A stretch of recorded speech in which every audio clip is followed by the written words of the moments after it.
In this lesson, we're going to take a look at graphing the tangent and the cotangent functions.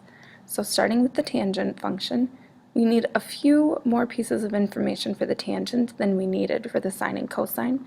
So I've got from negative pi over 2 to pi over 2 for our chart, and you'll see why once we fill it in. We also, because the tangent is square root of 3 over 3, square root of 3, 1, that one's a little bit easier, but we have radicals. I turned those into decimal form so we can graph them and figure out what's going on with our tangent function. At negative pi over 2, so let's sketch the unit circle real quickly and see what's going on at negative pi over 2. We are down here, and the ordered pair is 0, negative 1. Remembering that tangent is the ratio of sine over cosine, what we actually have is negative 1 divided by 0, and division by 0 is undefined. At negative pi over 3, the tangent is negative square root of 3, which as a decimal is approximately negative 1.7. Negative pi over 4 is where the sine equals the cosine, so we have a negative 1. Negative pi over 6 is negative square root of 3 over 3, which as a decimal is approximately negative 0.6. And at 0, we've got the point 1, 0, or 0 divided by 1, so the tangent function is 0. In the first quadrant, we have the same values, but they are positive. So we have a positive 0.6, positive 1, positive 1.7, and up at pi over 2, when we have 0, 1, we still have an undefined tangent function.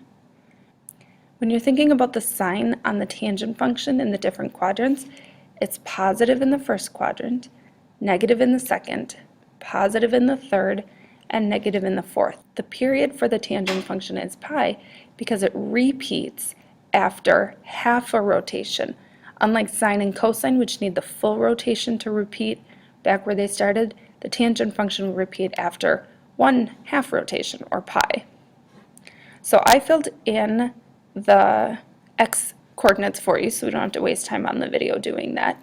And the reason they're not spaced evenly is because the difference between these values is not the same. So if you think about it in terms of degrees, we have 30 degrees, 45 degrees, 60 degrees, and 90 degrees. So I tried to space them accordingly. After this, once we have an idea of what the tangent function looks like, we can use our x scale evenly and just sketch some of the points that we know in order to get an idea of what our graph looks like. So scaling our y-axis, the values that we have go up to 2.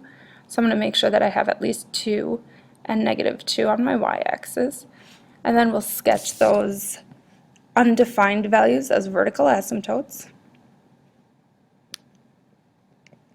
And then we'll just plot the points as best we can. Negative pi over 4, we have negative 1. And negative pi over 6, we have about negative 0.6, 0, 0. And then those values repeat on the other side. It may be a little bit difficult to see what this function looks like based on those points, but because I know what the tangent function looks like, I'm going to sketch that in for you. It looks very similar to the cubic function or the snake function. So what I sketched for you was only one period of the tangent function. It would repeat just like this over and over off to the right and the left. You'll see that snake function over and over and over.